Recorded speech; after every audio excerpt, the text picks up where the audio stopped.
मराठा आरक्षण आंदोलन को लेकर मनोज जरांगे पाटिल के साथ हजारों आंदोलनकारी आज मुंबई के आजाद मैदान में आंदोलन पर है। इस पर प्रतिक्रिया देते हुए विनायक राउत ने सरकार पर हमला करते हुए कहा कि अब त्वरित नहीं, ठोस निर्णय की जरूरत है। वहीं चिपी एयरपोर्ट और मोहन भागवत के बयानों पर भी उन्होंने कड़ी नाराजगी जताई।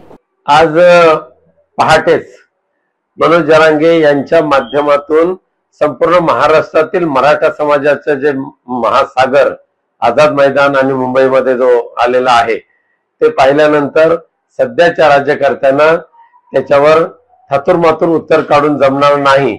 एक ठोस निर्णय घ्यावाच लागेल आणि आरक्षणाचे जे विषय जे आहे, ज्या मर्यादा वाढवण्याची जी गरज आहे ते मर्यादा वाढवण्याची जबाबदारी राज्य सरकारने केंद्र सरकारच्या माध्यमातून पूर्ण करावी। पण आज ज्या पद्धतीने जाती जातीमध्ये भांडण लावण्याचं काम त्या राज्य सरकारने केलं, महाराष्ट्रातल्या राज्य सरकारने केलं, त्याच जबरदस्त चोख उत्तर आज मुंबईतल्या मराठा समाजाच्या एकजुटीने दिलेलं आहे। तर भविष्यामध्ये मराठा समाजाला आरक्षण असेल, धनगर समाजाचं आरक्षण असेल, पण कुणबी मराठा याच्यामध्ये भांडण न लावता एक चांगल्या पद्धतीने तोडगा काढण्याची आवश्यकता आहे आणि तो सर्वस्वी अधिकार लोकशाहीमध्ये संसदेला दिलेला आहे। त्याच्या मार्गाने मराठा आरक्षणाचा प्रश्न सोडवावा अशी माझी म्हणणं आहे। जरांगे पाटील या आंदोलनानंतर यशस्वी होतील असा विश्वास वाटतोय। 1001% ज्या पद्धतीने लोकांची ताकद त्या व्यक्तीच्या पाठीमागे उभी राहिलेली आहे ते पाहिल्यानंतर सरकारला मनोज जरांगेनं यशस्वी करावंच लागेल। भाई, मंत्रिमंडळात कॅबिनेटमध्ये निर्णय झाला की चिपीला विमानतळ नक्कीच गणपतीमध्ये येईल, मात्र नितेश राणेंनी याबाबत प्रेस घेऊन माहिती दिली, मात्र अद्याप चिपीवरती मुंबई सिंधुदुर्ग मुंबई विमानसेवा सुरू झाली नाही। कसं पाहताय? बघा, महाराष्ट्राच्या मंत्रिमंडळामध्ये चिपी विमानतळाच्या संदर्भात निर्णय करण्याचा तसा अधिकारच नाही महाराष्ट्राच्या कॅबिनेटला, कारण चिपी विमानतळ पूर्णपणे कार्यान्वित झाला होता। अथक प्रयत्नातून तो करून घेतला होता केंद्राने राज्य सरकारच्या माध्यमातून, आणि आता पूर्णपणे केंद्राच्या हवाई वाहतूक मंत्र्यांच्या अखत्यारीतला तो प्रश्न आहे आणि तो सोडवण्यासाठी दुर्दैवाने सिंधुदुर्ग जिल्ह्याला सक्षम खासदार मिळाला नाही, हे सिंधुदुर्ग जिल्ह्याचं दुर्दैव आहे।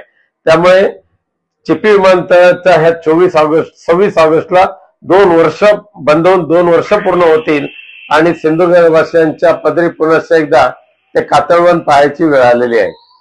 मोहन भागवत असं म्हणाले की इस्लाम भारतात आहे आणि भविष्यातही राहील, जो असे मानत नाही तो हिंदू होऊ शकत नाही असं ते म्हणतायत। जेव्हा दोन्ही बाजूंनी हा विश्वास निर्माण होईल तेव्हाच संघर्ष संपेल असं मोहन भागवत म्हणतात। आदरणीय मोहन भागवतांनी ही जी शिकवणूक जी आहे ही भारतीय जनता पक्षाच्या मंत्रिमंडळामध्ये असणाऱ्या सिंधुदुर्ग जिल्ह्याचे पालकमंत्री म्हणवणाऱ्या नितेश राणेंना सांगावी आणि त्यांना हे उपदेशाचे डोस पाजावेत। कारण ज्या पद्धतीने सध्या काही जण धर्मांध होऊन धर्मामध्ये जाती जातीमध्ये आग लावण्याचं काम करतायत, त्याच्यामध्ये नितेश राणे अग्रेसर आहेत। आणि त्यामुळे मोहन भागवत सरांचं हे जे वक्तव्य आहे त्याच्यावर मी काय बोलू इच्छित नाही, पण त्यांच्याच मार्गदर्शनाखाली चाललेला भाजप आणि त्यांची काही लोक कशा पद्धतीने द्वेष पसरवत आहेत त्याकडे त्यांनी गांभीर्याने पाहिलं तर अधिक चांगलं होईल। 75व्या वर्षी निवृत्त होण्याच्या मुद्द्यावर मोहन भागवतांनी पलटी मारली आहे। हे असं म्हणतायत की मी असं कधी म्हटलं नाही की 75 वर्ष निवृत्त व्हावे, पंतप्रधान असतील किंवा आपण स्वतः असतील, ते म्हणतात की असं मी कधी म्हटलं नाही। दुर्दैव आहे देशाचं, खरं म्हणजे अनेक वेळेला या पद्धतीचं वक्तव्य बाहेर आलेलं आहे, वर्तमानपत्रातून प्रसिद्ध झालेलं आहे आणि साहजिकच आहे केंद्रामध्ये माननीय नरेंद्र मोदी बसले असल्यामुळे त्यांना अशा पद्धतीचा शब्द गिळावा लागतोय का परत असे शंका येते। दिल्लीचे मुख्यमंत्री अरविंद केजरीवाल यांनी असं एक वक्तव्य केलंय की नॅशनल हेराल्ड प्रकरणात काँग्रेस आणि भाजप यांचं संगनमत आहे, तर एकाही काँग्रेस नेत्याला अटक झाली नाही असं ते म्हणतात। त्यावर मी आता काय बोलू इच्छित नाही, पूर्ण अभ्यासांतीच बोलेन।